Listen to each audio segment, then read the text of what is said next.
guys. I'm Matt Stewart. I'm the priest here at St. James's, and I'm pleased to welcome you all to be with us today.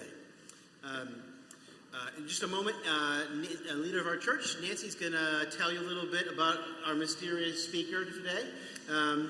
But I just thought I'd tell you a little bit about St. James's. St. James's is a church that's been around since for those that like history, since the late 19th century, when people at Christ Church in Harvard Square wanted to bring the gospel and good morals to the cattlemen who were up here in Porter Square causing trouble. And St. Jamesians like to think we didn't start behaving in the 19th century and still haven't got there yet. We're a church of folks that are, some would call themselves believers, some would call out skeptics. A lot of folks are probably somewhere in the middle of that spectrum. But we're folks that have found that in being together in community, in both hearing the ancient stories and sharing our personal stories, something gets awakened in us that life can make dormant, that we can find hope that gets pushed down by life, and it empowers us to do the things God calls us to do for love and justice in our world. So with that, I'm going to invite Nancy to come forward and tell us about Bob.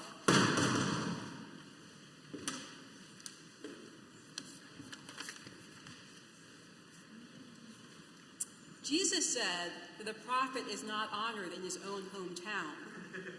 But today we are very joyful to honor Bob Massie, a prophet that we claim here as our own at St. James, but we'll allow other people to claim him as well. Bob is not only a prophet, a person inspired by God to deliver a message to the people, but also a priest, a preacher, and a politician. That is, a person actively involved with and concerned with the affairs of the city. Some of you know about Bob through his work fighting apartheid, writing the award-winning book, Loosing the Bonds, the United States and South Africa in the apartheid years. Many of you know of his powerful leadership, advocating for the environment as the president of Ceres, the largest coalition of investors and environmental groups in the U.S., or as co-founder of the Global Reporting Initiative. There are few people who have been more passionate advocates for this fragile earth, our island home. Still others know Bob from the fight against state-sponsored gambling, or his political work and election campaigns for lieutenant governor and governor. I know there are several people in this room, myself included, who became delegates to the Democratic State Convention, particularly to vote for Bob. It's really impossible for me to summarize Bob's many activities. He always seems to be into something new. In addition to his leadership at the New Economy Coalition and the UMass Sustainable Solutions Lab, I have to mention just a few more items. Bob is a powerful preacher, as some of you heard this morning, speaking with conviction and insight, sermons that I still remember and reflect on literally decades later. His words strike you as just being so very true. He persuasively preaches the good news of justice, of grace, and of mercy. Bob is a skilled banjo player, whether playing This Land Is Your Land at political events or when the Saints go marching in, especially on the very memorable occasion of his daughter Katie's baptism. Bob is a gifted writer, as shown in his moving autobiography and currently on his Patreon page. If you haven't checked out Bob's Patreon page, I highly recommend it, especially for the exquisite account of his father's life and his final years in relationship with Bob. You know, it's tempting for me to put Bob on the pedestal, honestly, with his great gifts and accomplishments, but here at St. James, he's a part of our family, and we've been blessed to see him in his humanity. As a husband, so very proud of his wife Anne's accomplishments, but also worrying about her if something should happen to him. As a father, raising and guiding his remarkable children, and as a son, caring for his parents, and even bringing them here to worship with us at St. James. We've also been witnesses to Bob's intense suffering, his understandable frustrations, and his amazing healing. Bob shows us what it is to be a wounded healer. I conclude by saying that my first real knowledge of Bob came when a friend invited me to a fundraiser for his lieutenant governor campaign almost 30 years ago. It was a musical fundraiser. And I thought, who is this man with the fiery speeches and the great progressive politics who also seems really tight with Peter, Paul, and Mary? I was struck by Bob's comments that night about the similarities between folk music and his campaign. He said, "At the heart of folk music comes two commitments. We should see the world as it is, and we are called to make the world a better place. We should see the world as it is, and we are called to make the world a better place." In all of his many roles, ministries, and endeavors, Bob continues to fulfill those commitments. It's now my honor to introduce Bob Massie.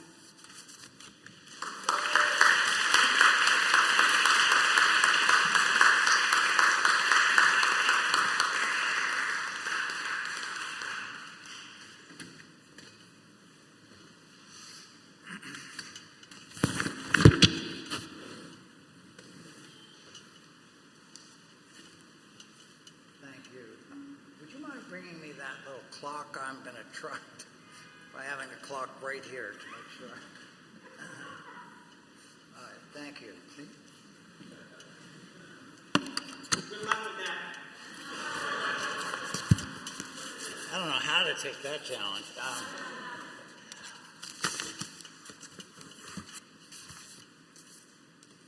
I've been looking forward to today, no kidding, for about 40 years. And that's because back when I was in divinity school, I had a very close friend. Some of you know his work, Henry Nouwen, who was a Catholic priest, well-known writer, most popular writer in both Catholic and Protestant communities. And in 1982, he had a celebration of his 25th anniversary of ordination in the Roman Catholic priesthood, and he was very well known, and he had a whole weekend of events, brought his family over from Holland, and I just remember thinking what an incredible opportunity it was for me to get to listen to him reflect on this extraordinary ministry. So I thought, well, if I ever make it to 25 years, I'll be sure to have some kind of event. I passed that deadline 15 years ago, kind of by accident, and decided, all right, that didn't work. Let's see if we can do it now.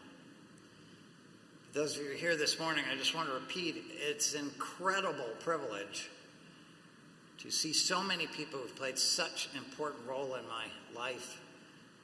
There are people here who were at the original ordination, who I knew back at Grace Church when I first got out of divinity school. There are people from politics, there's family members, there's all different kinds of folks. And I just want to say every single person here has played some kind of role in teaching me and helping me move along a certain path. I wasn't quite sure what to call this or how to think about it. It isn't really a sermon. It isn't really Bob Massie's greatest hits. It's I thought a little bit might be like, the movie about being overnight in the museum, with all the weird things that do go through my head. Introduce you to some of those. But in the end, it actually came to me in a pretty clear chunk that there were 4 things that I wanted to talk about because they represent kind of stepping stones, or in a way, layers that characterized different periods in my life of faith and as I grew up and got older. And what was interesting as I thought about them is that there was one, and it taught me certain things and then revealed certain limitations, and that led me to something else, taught me certain things, revealed certain limitations. So I figured I would organize my reflections around those 4 things with an attempt to limit digressions. But those 4 things, as I put in the title, represent stages in my growth and in my learning from other people and my maturation as a listener as well as a speaker. Those 4 things, and I'm going to keep referring back to them so you keep track kind of where we are justice, mercy, wonder, and joy. So, and I'm going to try to extract a few kind of lessons along the way. And one of the first lessons I want to share with you comes from long before I thought about being a minister, which is that God allows us to back into many of our most important commitments. We kind of emerge into them or are drawn or take steps. And so I'll tell you a little bit about how I first came into the church. I came from a family. My great-grandfather was an Episcopal priest. My grandfather was head of an Episcopal school. But my grandfather died when my father was very young, and that Episcopal tradition kind of disappeared. But when I was 12 years old, 13 years old, I was living in France. My parents, as many of you know, were writers, and when my father's first book made a little extra money, my mother snatched us, moved us to France so we could learn to speak French, to talk to my Swiss cousins.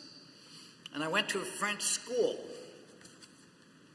And after 2 years or so in a French school, I was 14, and I was starting to observe my parents and decide that there were some things I wanted to explore, things I wanted to learn. They were not particularly religious, and so my act of rebellion was to think about going to church. The other thing about it is that I was getting kind of lonely, because my church had been a French girls' school that went co-ed. So there was me and this boy, Jean-Yves Crandel, in my class, and 26 13-year-old girls, French girls. And I discovered to my alarm that 13 and 14-year-old French girls are not interested in 13-year-old American boys. Besides, I wanted to see some Americans, so I went to my friend Stephen Koplowitz. Father was Jewish, mother was Italian. Went to the American school, and I said, "Hey, Steve, do you know where I could meet some American girls? God lets us back into some of our..." And he said, "Yeah, absolutely.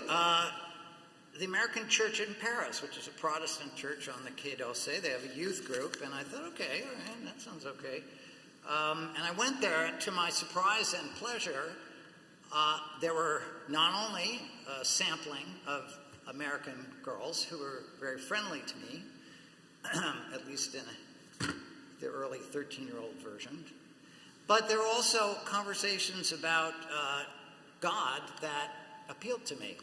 Now, this is a time when Jesus Christ Superstar had come out, so I felt this was a topic I wanted to pursue, and we would listen to the record and follow the lyrics. Notice I said record. We follow the lyrics, and I was surprised by the lyrics because, given my extensive knowledge and training about Jesus, it didn't seem much like the Jesus I expected. The Jesus that I knew all about, I thought, was a really sweet guy in a nightgown who was constantly saying, "Oh, come on, guys, be nice to each other," and which I thought, well, okay. But I didn't feel much connection to him. But I at least started to open my mind that there were some things in this that I didn't recognize and that I should think about. And then a year or so later, my parents visited some friends who had a home on the coast of Ireland. And I went to the coast of Ireland with my sisters and got there. And it's a beautiful place, and people used to go for long walks, and I got one of my hemorrhages in my left knee, which made it impossible for me to go for a long walk. So I said, okay, just go off, I'll be fine. I said that until I looked around the house, and there was just nothing to read, except a Bible. And so I pulled the Bible down, and I thought, all right. And I opened it up to Gospel of Luke, the Gospel of Matthew, and I began to read, and what I read really surprised me because the sweet guy in the nightgown was just not very sweet. I mean, in Matthew 23, he says, "Woe to you, teachers of the law and Pharisees, you hypocrites!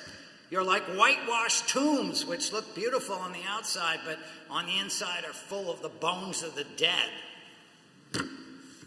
That appealed to me as a teenager. All those grown-ups who were hypocrites, clearly.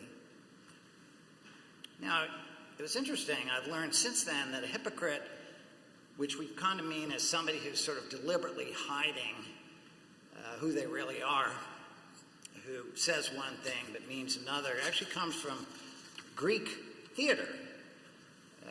It means speaking from behind a mask. And apparently they had very elaborate masks and people wore them. And so I began to be quite interested about this religious leader who did say some things about loving each other, but who seemed primarily concerned with the way in which supposedly religious people didn't live up to their own values. And again, at 15, 16, that seemed a perfect description of the adult world during the Vietnam War, during the battle for civil rights, during so many other things. So I was very attracted to the message of justice, that things were fundamentally unfair, and that people either refused to see that or pretended that they cared. Pretty fiery guy. And I was finding that I wanted to engage more on these things. You know, it was tricky because in France, as an American, I was constantly being asked to defend racism in the United States. And in my school, there were these, what we would think of as lunch ladies, kind of hall monitors. And these were ladies on retirement whose job was to tell you slow down when you went between the floors. And since I would engage everybody about everything, I ended up in conversations and I got excoriated by these folks that America was such a racist place. And I said, well, yes, it's true, we have tremendous problems. I said, but you know, there is a little bit of racism in France. And the woman said, oh, no, we even let them be policemen. So I realized that was a lost cause. But I began to see that it wasn't quite enough to simply be on the side of justice and ready to knock anybody down or go to battle with anybody because they were wrong. A lot of people were wrong, but it occurred to me that maybe sometimes I might be wrong, unlikely, but what would you do then? And so I became very interested in the underlying conversation that takes place in the Bible, and just as many of you know, and I don't want to exhaust you by rehearsing too much of it, but you know, the wonderful thing about the Hebrew Bible is its clarity about spelling out what are the relationships we should have with each other and with God. The Ten Commandments, first 4 are really about our relationship to God. The next 6 are about our relation with each other. And fundamentally, boiling down 1,300 years of history and scripture long before Jesus showed up, was the idea that there was a covenant, there was an agreement between God and humanity, agreement among humanity, and the agreement went something like this: we will lay out the pathway of justice, the pathway of holiness, or I, as God, will lay this out, and your job is to obey it. But not just obey it blindly, but to interpret it and live it and fulfill it and learn about it and teach it. And so one of the incredible things about Judaism that was clear to me right from the beginning is that this was a faith of the book. and that people read things, and that the test for male participation in adulthood was literacy, and the constant conversation about how to live a life and under what guidelines to live a life, and what things you needed to do to live a life of virtue and of holiness. And I thought that was extremely interesting, especially when you got to the point where there was this unpleasant extra side to all of this, which is that even as people were seeking to be holy, they became kind of preoccupied with who was holier than who. And so I think it's very human. So the question of, well, I'm obeying these laws, and not so much. And the notion that the very process of wanting to identify what it was to be faithful and committed and pursuant could morph into a mechanism for oppression and judgment. And so when Jesus appeared in my consciousness, and I think in some sense on the stage, Jesus' point was many, many times, you really can't miss it, was it's wrong to use these mechanisms through which we are supposed to seek justice to inflict punishment on other people. And that was, in a sense, where the hypocrisy lay. And so Jesus, in many ways, was arguing that it wasn't really about keeping score. And of course, human beings love to keep score, especially when our score is higher than somebody else's. And they love to say, if you don't do this, then there are going to be penalties, and those penalties are on you, which is why, and many, many things I could cite, but just taking the book of Job, when all the bad things happened to Job, his super helpful friends, while he's sitting there scratching himself and suffering from the many terrible things that happened to him, his friends basically say to him, yeah, of course they happened to you. You did something bad. I can't think of anything. Well, think of it, because God wouldn't do this to an innocent person, so you must have done something bad, and the sooner you figure out what it is, the faster you'll be to getting over all this stuff. And so this idea that somehow our fate in life, our fate morally, our fate physically, all those things depended on what we did, that was a scary thought.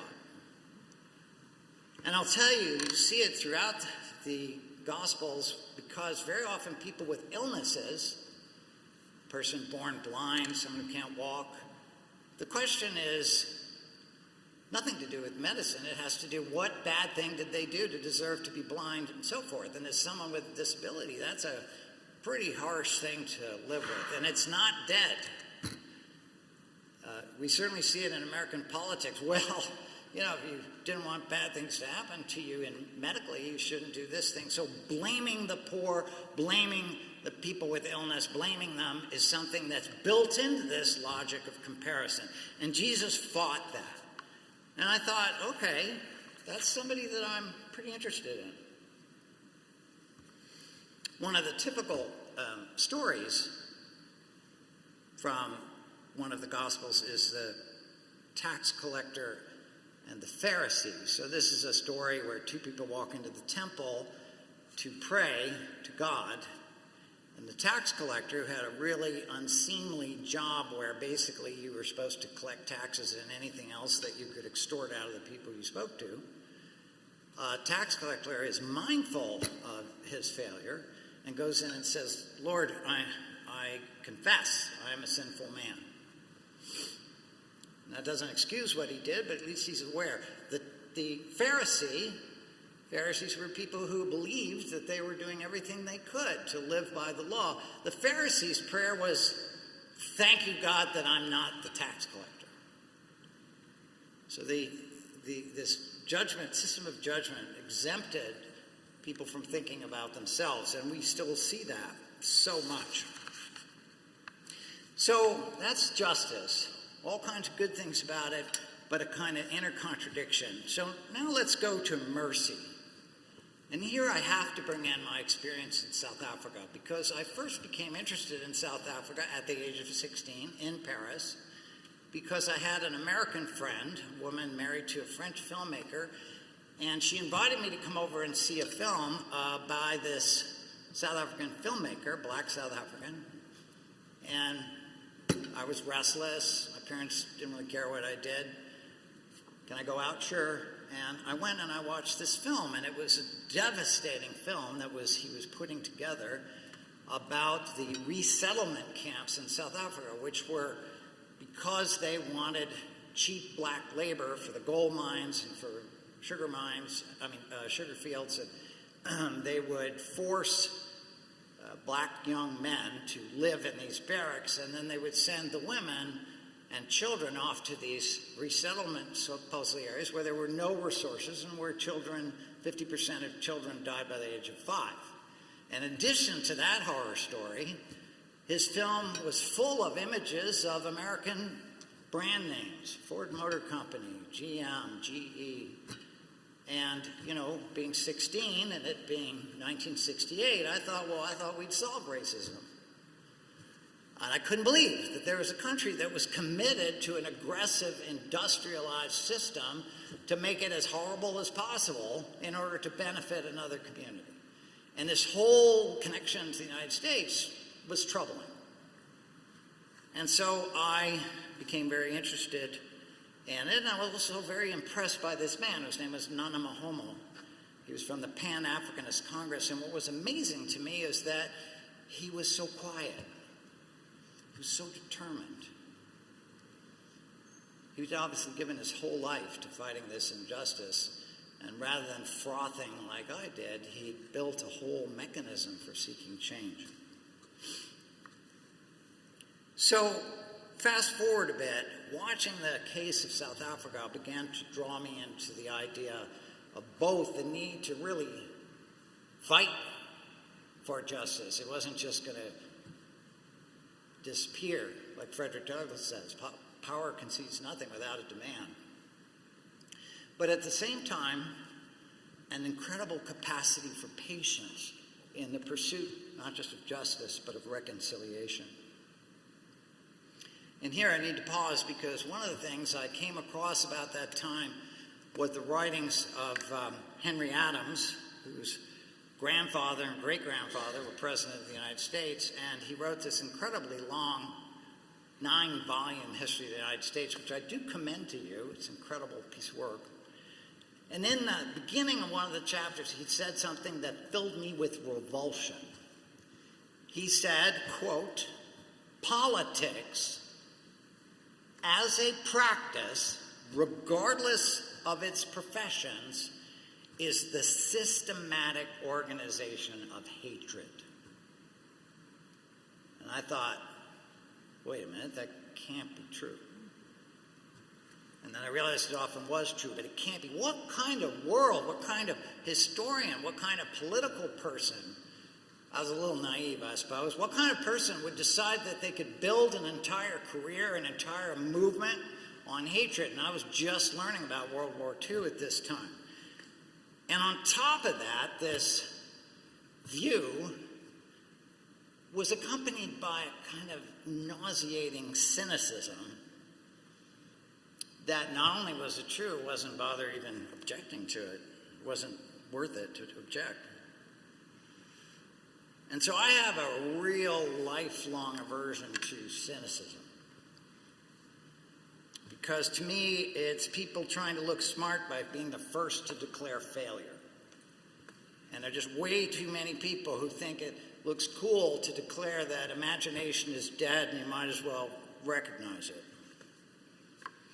And I also thought cynics were constantly pointing at other people and calling them hypocrites. Oops. I realized, wait a minute. Was I being cynical by calling other? No, they were real hypocrites. Well, I wasn't so sure. So all of these things began opening up deeper and deeper questions. And This took me all the way to 1993, where I had the chance to go to South Africa for 6 months with my first wife, Dana, and our sons, Sam and John. And we lived there, and we got to know a lot of South Africans, and we saw the brutality of apartheid in many, many forms, the big public forms, the private humiliations. Just to give you one example, there was a girl who lived in a white family. She was their daughter, and when she was born, she was unusually olive-skinned. So the government of South Africa declared that she was no longer white and that she was so-called colored. And she could only live with her family and her biological mother and father if they hired her as a maid. And this is a real rule. So there were those absurdities, but there were also the incredible, incredible cruelties. And yet, even in the midst of all that, and in struggle, there was an armed struggle, there were people who were dying on all sides. And I happened to be there in April 1993, so 30 years ago, and the country was working its way through its constitutional process, trying to write a new constitution, and it was fascinating to read the paper every day. It was like reading the Federalist Papers every day. And there were negotiators and people who had returned from exile, and they were all working on this. And there was a spirit of hope that happened in that moment, and we were approaching Easter of 1993. And on the day before Easter, if I remember correctly, something inflammatory happened, which is that there was a relatively young man named Chris Hani, who was a communist and who had been head of the armed struggle. He was not a pacifist. He was the person who had been organizing to overturn the South African government with combat. But Chris Hani, when the negotiations happened and when they were on a pathway toward constitution and election, Chris Hani returned to South Africa, to the region around Pretoria, and he bought a kind of suburban house where he lived with his family and his teenage daughter, and he participated in these discussions. So there was this anomaly that this guy who was head of the armed struggle had voluntarily come back to be part of the process. And that morning he got up and he went to the front door, and this newspaper was in the driveway. He went out, turned to say hello to his daughter and good morning, and a Polish immigrant, anti-communist immigrant, drove up and shot him in the head right in front of his daughter. And at that moment, the country looked like it was going to explode into violent revolution. People have been predicting violent revolution for some time, but that morning, it looked terrible. And the next morning, Dana and I went to Easter services, and there were a group of young African men burning tires in front of our rented house. And so Dana and I decided to go to the go to the church with our passports and our computers, just in case there was no driving back to our house, because it didn't exist anymore. It was in flames.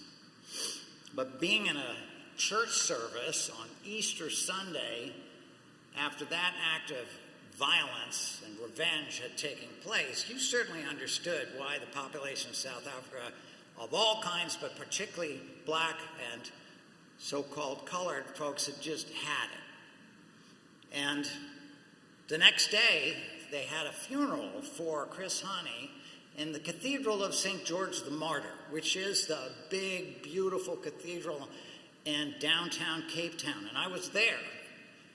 I put on my collar, hoping that might provide some minimal protection. I went down there and I went through one of the most moving services I've ever been to, because at one point, after all these different clerics had spoken, Archbishop Desmond Tutu got up and pleaded for peace. And we sang what had been the African National Congress national anthem called Nkosi Sikelele Africa, God bless Africa. And the whole church was full of this incredible voices in harmony, but it was not clear what was happening. And Tutu was worried because there were a couple, maybe 30,000 people just outside the cathedral who wanted to get in and who were getting frustrated. There just wasn't enough room. So we went out and went down to the big area in front of City Hall, kind of parade ground. And as I walked there, I started seeing things were burning. Cars were burning. Windows had been smashed. Got to the parade ground and I saw all these soldiers who were not in riot gear. They were soldiers with live ammunition, dogs, machine guns, who had blocked off the departure points. And I had one of those weird moments where you think, you know, if this were a movie, there'd be some swelling warning music. Well, we get the...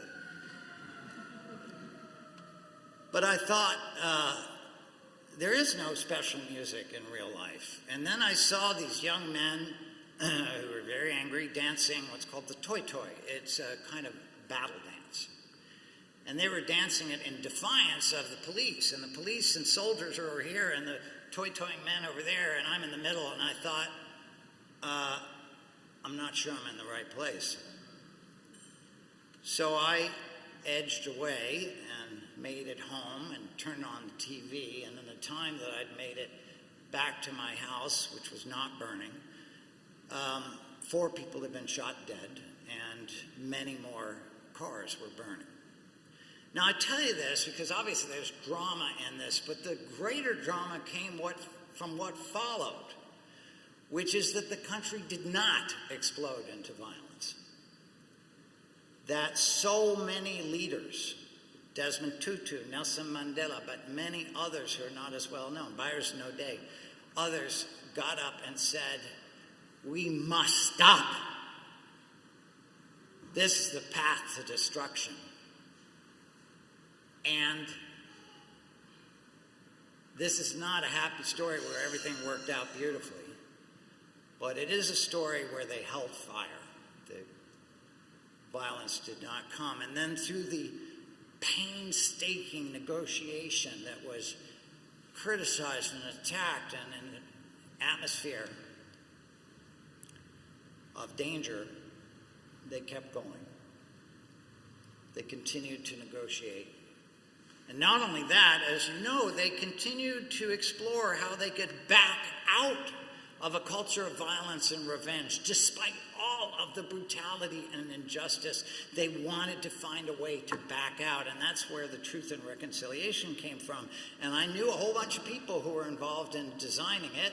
South Africa actually wasn't the first place to have it, but they created this. And for a moment, I want you to imagine what it was like to be Desmond Tutu or the other leaders and to say to the people who desperately wanted punishment, saying, people deserve to be punished, but if you never find out what happened, will you be happier? Don't you want to know the truth? And then to others saying, we could have trials for the next 10 years. But what would that really get us? And don't let me mislead you. There were trials. There were people who committed atrocities who did not confess to them and who were prosecuted and did go to prison. This wasn't a get-out-of-jail-free card, but it was an agonizing experience of opening up the country to the brutality of what had actually happened. And I don't know how Tutu and the others sat through day after day after day of hearings about spouses who were driven off the highway, people who were shot at random, people like Stephen Biko beaten to death in a jail cell, and then his wife was told, oh, he fell. They held back. And in that, I began to see the full power of mercy.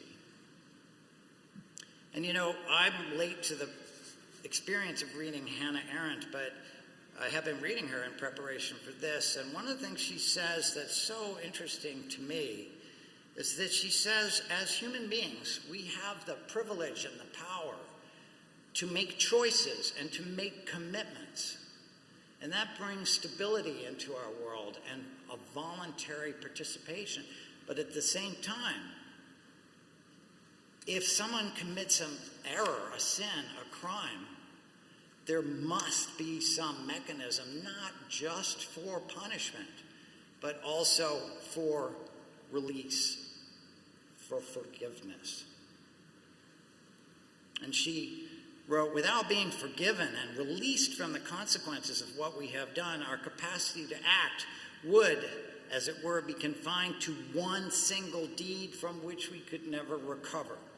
And we would remain the victims of its consequences forever. It's a fascinating idea. And then she said something even more surprising from a German Jewish philosopher. She wrote, the discoverer of the role of forgiveness in the realm of human affairs was Jesus of Nazareth. The fact that he made this discovery in a religious context and articulated it in religious language is no reason to take it any less seriously in a strictly secular sense. It has been in the nature of our political thought to be selective and to exclude from conceptualization a great variety of political experiences because they're religious. Her point being, if it gets dubbed religious, it somehow gets invalidated sometimes in other areas. And to me, that was fascinating because when I think about where we are today, I think that's still true. I don't think we teach forgiveness. It's not an easy thing to do. And it has a full range of experiences, from forgiving people of small transgressions. Forgive us our trespasses as we forgive those who trespass against us. That was taught by Jesus. Forgive us our debts. So, justice, mercy. And the last two are much quicker. About wonder.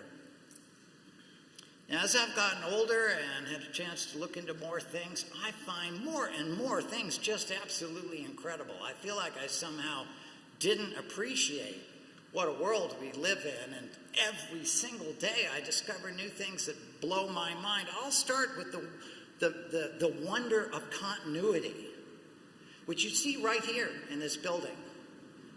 This particular building, in its iconography and its practices, carries things that go back hundreds or even thousands of years.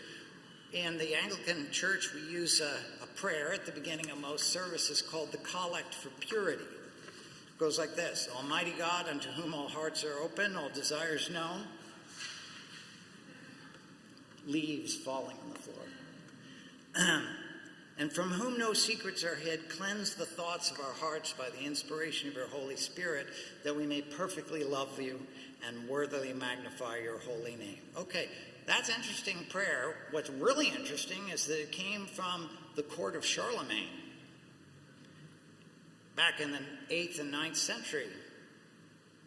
And it was brought about by a man who was an abbot who persuaded Charlemagne that it was not a good idea to force people to believe something. Remember, this is back in the 9th century. Because at the time, Charlemagne was inclined to baptize people on pain of death. And Alcuin, this person, said, well, faith is a free act of the will, not a forced act. We must appeal to the conscience and not compel it by violence. You can force people to be baptized, but you cannot force them to believe. And his arguments prevailed. This is a long time before the Declaration of Independence or the Bill of Rights.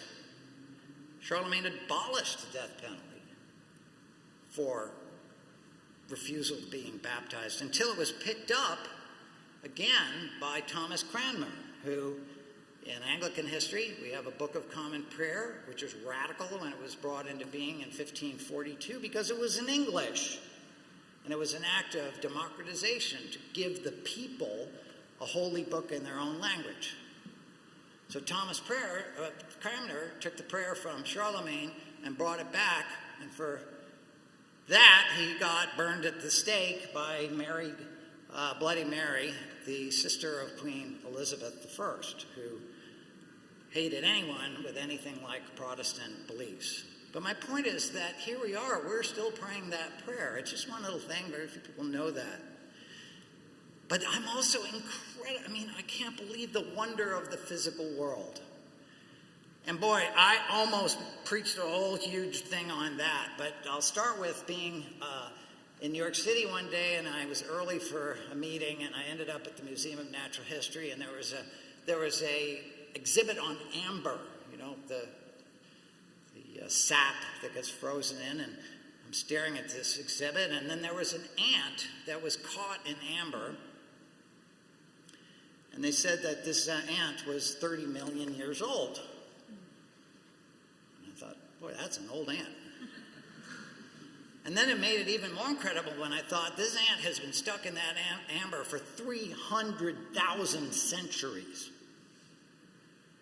And then, by the way, if we go to the Tyrannosaurus Rex, they were running around almost 1 million centuries ago. So things are pretty big out there.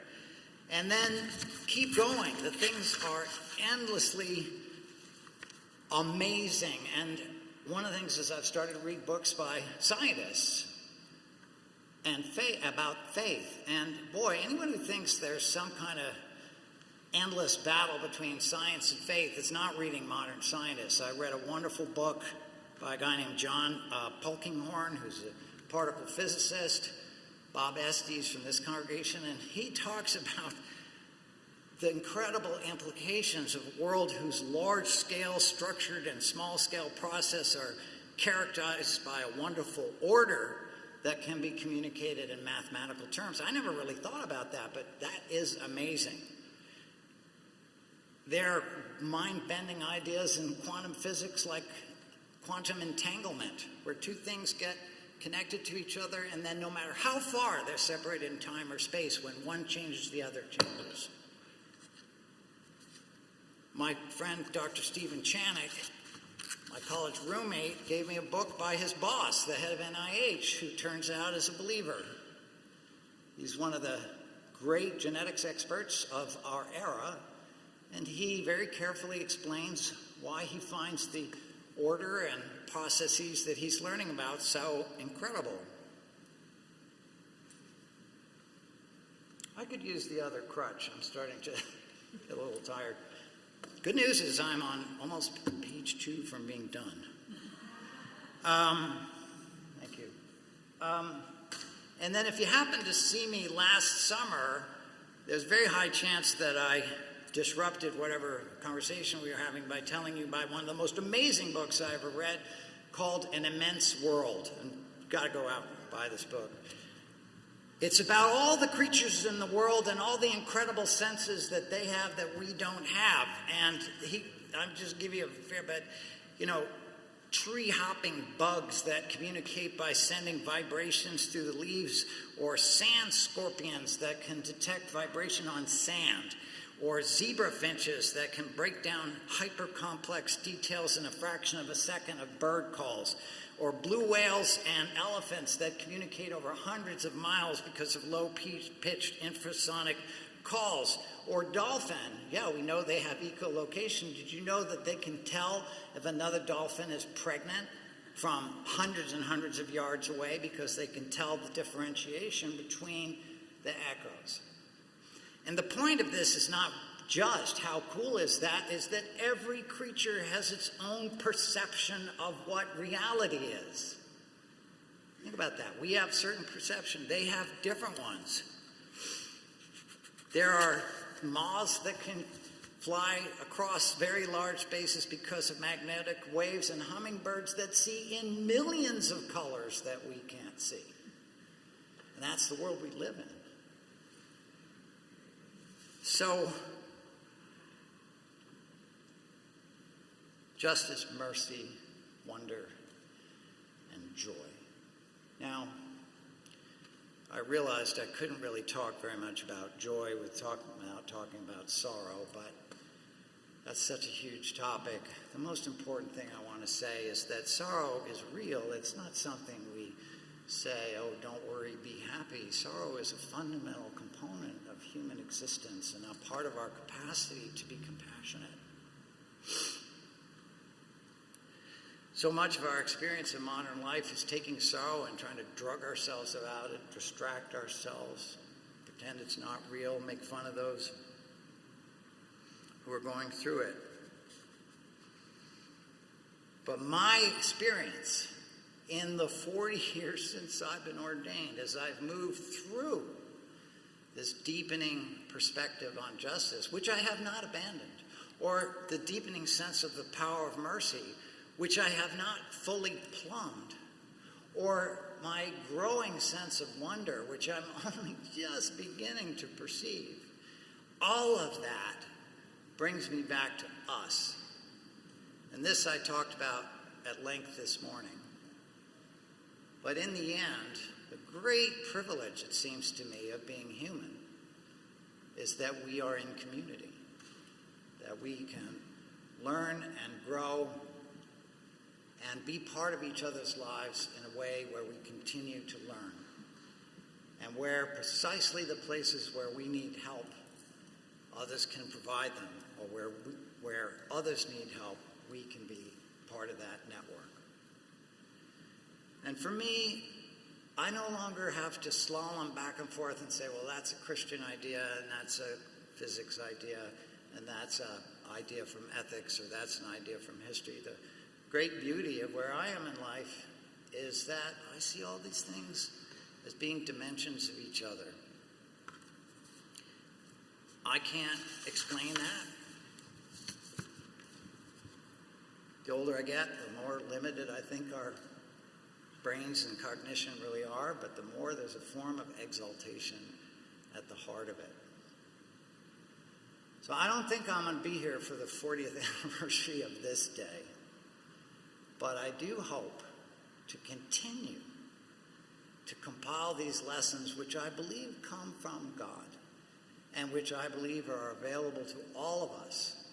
And not only that, they're not available just in the same way to all of us, but each one can craft these perceptions into an individually sparkling and unique gift that we then can offer to each other.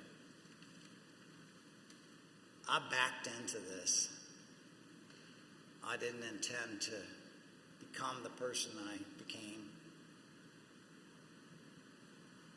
But in the end, I'm so glad I did. And I thank you so much for helping me in that accomplishment. Thank you.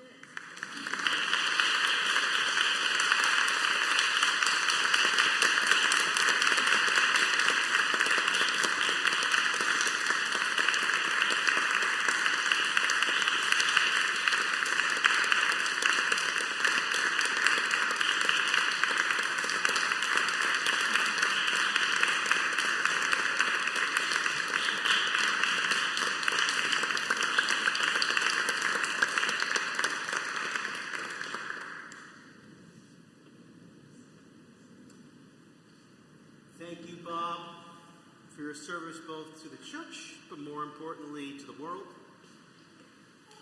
for your work for justice, for your work for the common good, for your ministry of truth-telling, for your ministry in this place, for your ministry in the academy, for your ministry in the public arena, for your work for the environment, for all that you've done over those 40 years. And we agree with you that you're not done. I don't know what God's got cooked up for you next, but we're going to do something churchy now. We're going to offer a moment of, let's call it ordination round 2. I'm going to ask you to come on down. We can do this together. And be seated. And I'm going to ask all of you here, as much as you are comfortable, to come lay hands on Bob. What we're going to do is we're going to offer what for some of us might be we might call it a prayer for Bob. For some of you, you might think of it as offering Bob your energy. For some of you, it might be just a recognition of what he's done and what he will still yet come to do. For you to come around and gather around Bob.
We gather now around the Reverend Robert Massie in celebration of his 40 years as an Episcopal priest, as his friends, his family, his colleagues, his co-conspirators in building a better world and a better future.